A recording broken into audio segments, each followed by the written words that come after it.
Bonjour à tous et bienvenue dans cette nouvelle vidéo de Quantique Laravel. Dans cette vidéo, je voudrais vous présenter deux packages que j'ai créés pour Laravel et qui me simplifient bien la vie dans mon code.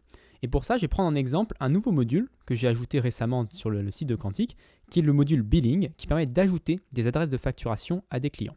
Donc c'est un module qui est un service provider, très simple, avec un dossier de migration et une route de type POST qui permet d'ajouter une adresse de facturation à un client.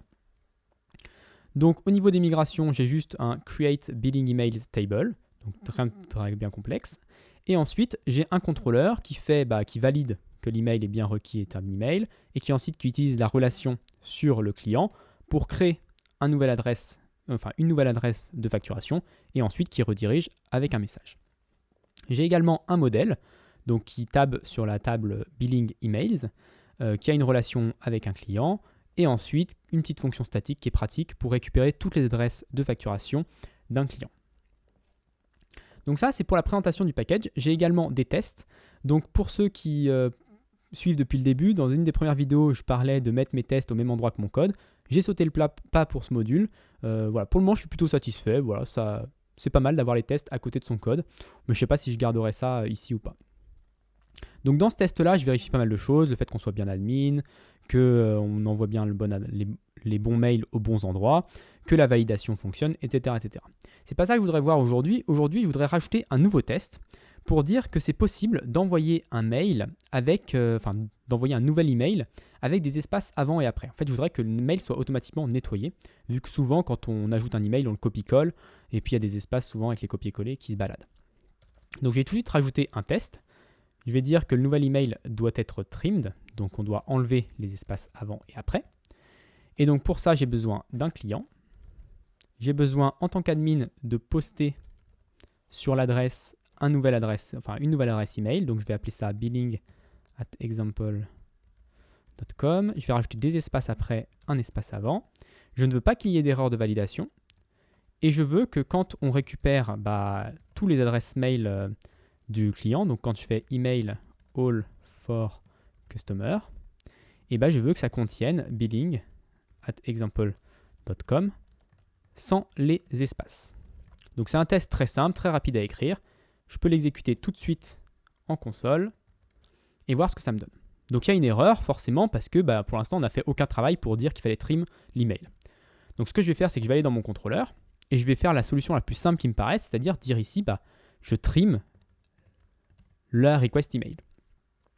Et si je réexécute mon test, on voit que ça échoue toujours. Alors là, c'est un petit peu bizarre, c'est un petit peu problématique. C'est ce genre de test un petit peu haut niveau.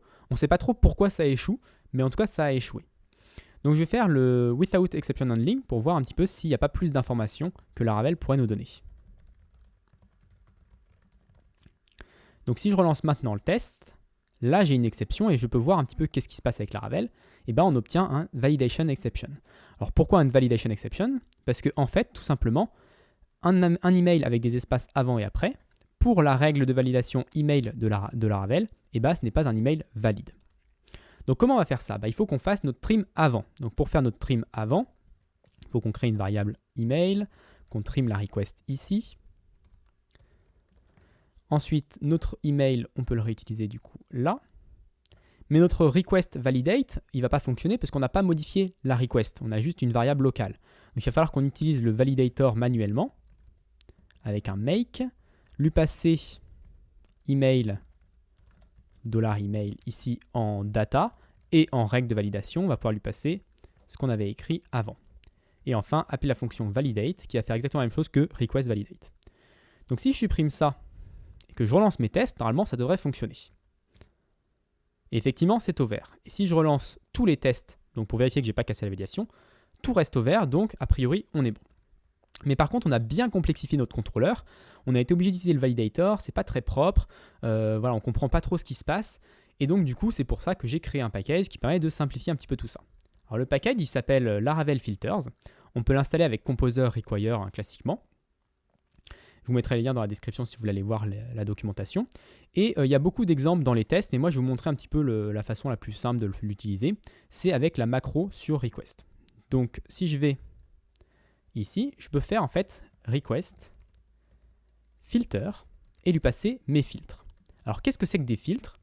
On lui donne comme la validation la clé du champ du formulaire que l'on veut filtrer, et ensuite un tableau qui contient toutes nos règles de filtre. Et ici, je peux mettre entre guillemets, en chaîne de caractères, des noms de fonctions. Donc, je peux mettre trim par exemple ici, et ça va exécuter trim sur mon email. Donc ça, c'est assez pratique. Et il y a pas mal de petites choses qui sont sympathiques. Je vous laisse regarder dans la documentation. Mais on peut passer des paramètres à la fonction avec 2 points et les paramètres derrière. On peut également utiliser des classes, ici comme ça, qui seront automatiquement résolues via le container de Laravel et qui seront exécutées sur la valeur d'email. Donc pour faire pas mal de choses, je vous laisserai regarder les exemples si vous êtes plus intéressé. Mais moi, pour le moment, je veux juste exécuter la fonction basique, la PHP trim. Donc ça va parfaitement. Cette fonction-là, elle va modifier la requête et elle va aussi la retourner. Donc je peux continuer avec flèche et dire validate, comme auparavant, et mettre mes règles de validation.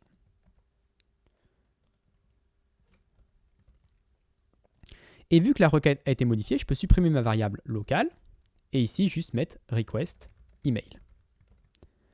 Donc voilà, là on a quelque chose de très simple qui est très lisible parce qu'on filtre la requête et ensuite on la valide avec les règles de validation classiques de Laravel. Si je relance tous mes tests, est-ce que quelque chose a été cassé?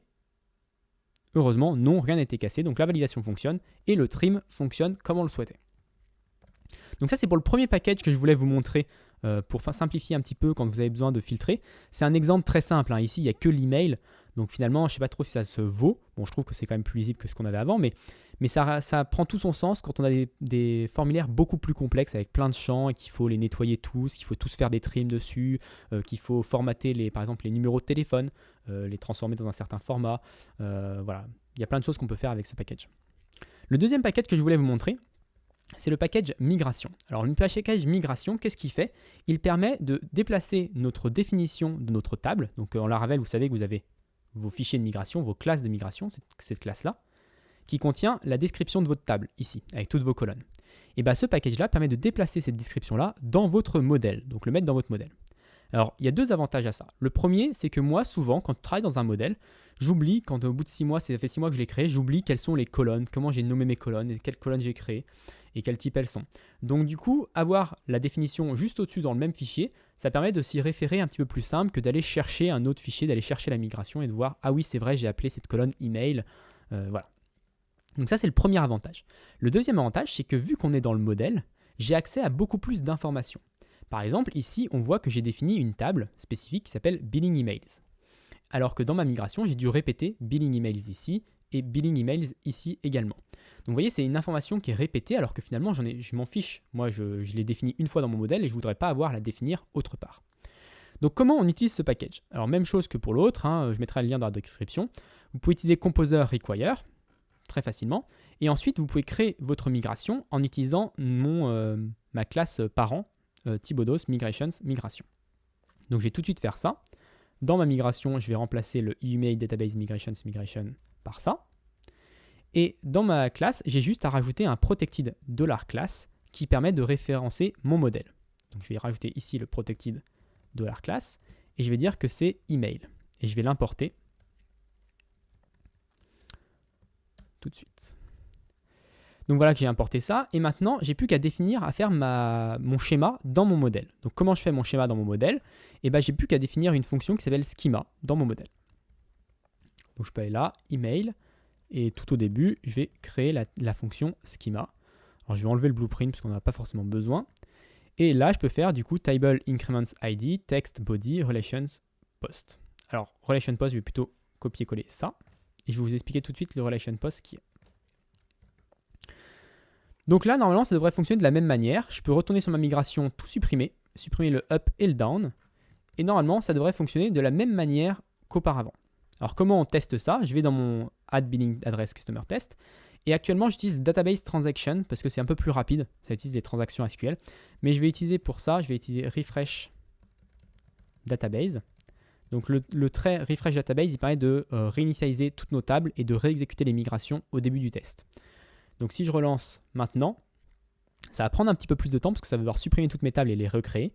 Mais on est toujours ouvert, donc ça veut dire que la table a bien été créée, que la table existe et qu'il n'y a pas de problème à ce niveau-là. Maintenant, on peut simplifier un petit peu des choses grâce à ça. Et la principale chose qu'on peut simplifier, c'est parce qu'on a déjà simplifié, en fait, on a déjà perdu le billing emails, la répétition de billing emails, on l'a perdu, on n'a plus besoin de la mettre.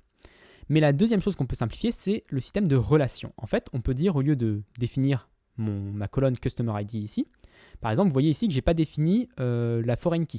Donc ce qui est bien en SQL, c'est qu'on peut définir des foreign keys en disant que cette colonne-là, elle est liée à une autre colonne, et SQL nous permet d'avoir une vérification automatique. Donc là, je ne l'ai pas rajouté la foreign key, et c'est un petit peu dommage. Donc comment je peux faire pour ajouter une foreign key? Je peux le faire manuellement, comme dans une migration, mais avec mon package, je peux utiliser la fonction relation. Et à la place de faire customer underscore ID, je vais faire juste customer. Et en fait, automatiquement, mon package va prendre ce qu'on lui a donné ici, va chercher la relation associée qui est là, va voir que c'est un customer, du coup va créer automatiquement la colonne customer underscore ID. Il va également créer la foreign key. Il va aller voir dans customer.php. Il va voir que la table de ce modèle-là est new underscore customer, donc il va faire une foreign key automatiquement sur cette table que j'ai définie ici sans avoir besoin de le répéter. Il va voir que le key type est string, donc il va créer une colonne customer ID qui ne sera pas un integer mais qui va plutôt être un champ texte ou un champ string. Et si par exemple aujourd'hui ici je voudrais renommer ma relation, ma colonne, je pourrais dire ici que ce n'est pas customer ID, c'est client ID, et automatiquement il prendra en compte cette valeur-là pour créer la colonne ici. Donc c'est vraiment quelque chose qui nous évite de nous répéter. On le définit une seule fois dans notre code, donc dans notre relation belongs to, dans notre public table ou dans notre public key type. On le définit une seule fois et ensuite mon package utilise toutes ces informations-là, vu qu'il est dans le modèle, pour créer notre table.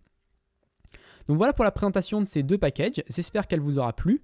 Moi, je vous donne rendez-vous la semaine prochaine pour une autre vidéo de Quantique Laravel. Et n'hésitez pas à partager et à vous abonner si vous ne voulez pas manquer les futures vidéos.